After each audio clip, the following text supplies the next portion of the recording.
as Butterbean, became a global nightmare.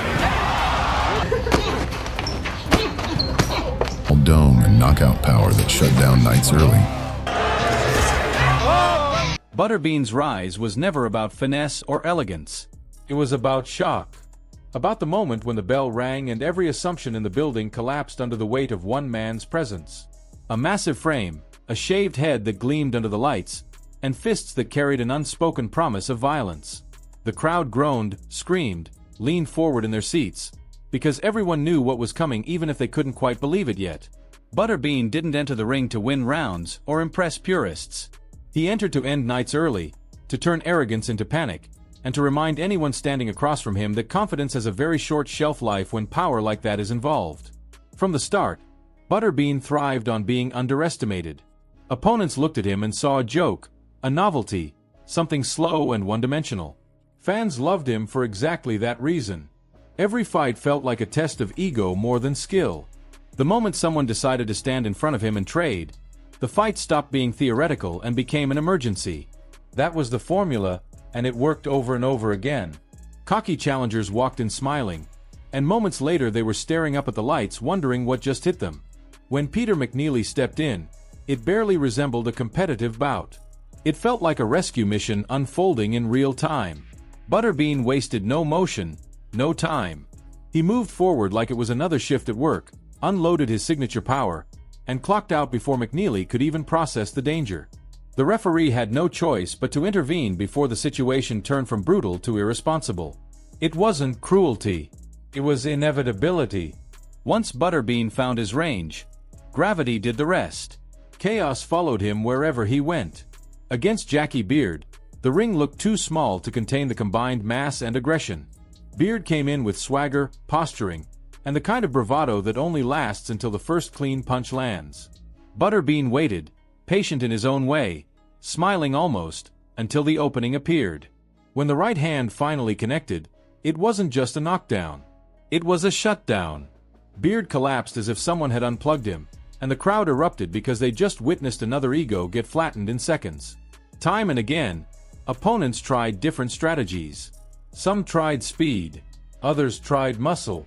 A few even tried to box carefully, to survive longer than expected. Monaco brought a sculpted physique and enough confidence to believe he could outwork the storm.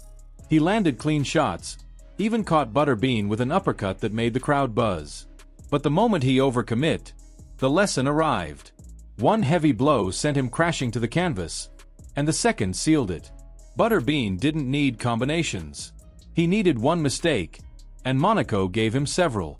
The lesson carried over beyond boxing. When fighters thought stepping into another combat sport might neutralize his power, they learned otherwise. In the cage, against opponents who looked terrifying on paper, Butterbean still needed only seconds.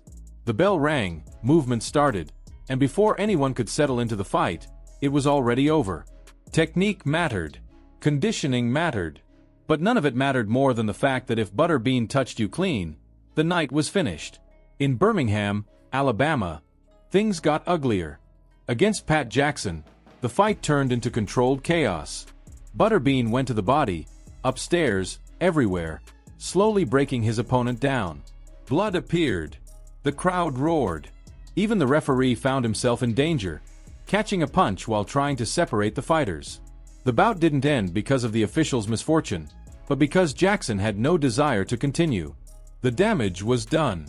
Butterbean walked away as if it were just another day. Some moments bordered on surreal. Talon took punishment, hit the canvas, and instead of rising with anger or panic, lay there tongue out, as if his body had rebooted incorrectly. Butterbean stood over him, another win added to the pile, another highlight burned into memory.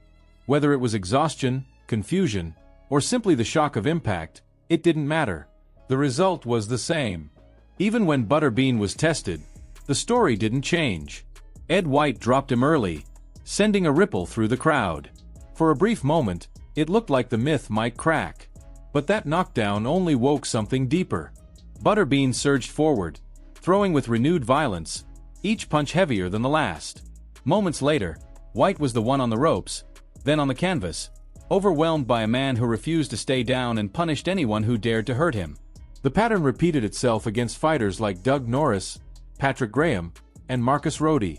Some survived longer than expected, earning respect simply by lasting. Others tried to be clever, sneaking in shots, testing boundaries. Every time, Butterbean responded the same way, charging forward with lunchbox fists, turning patience into punishment. Taller opponents became bigger targets. Bodybuilders learned that muscle doesn't absorb impact any better than anything else.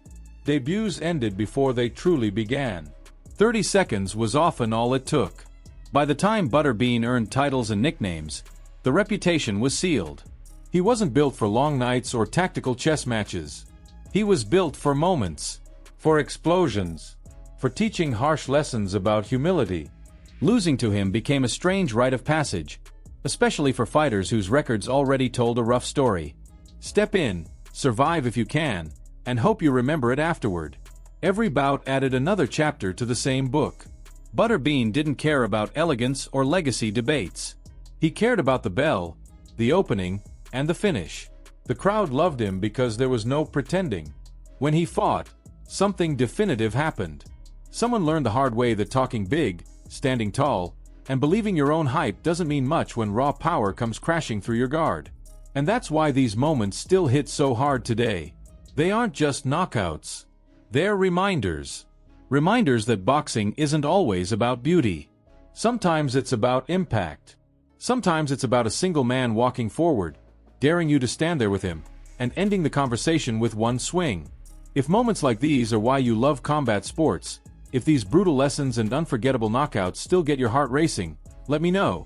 Drop your thoughts in the comments about which Butterbean finish shocked you the most. Hit that like button if you felt the power through the screen, and subscribe for more deep dives into the wildest, most unforgettable moments in fight history.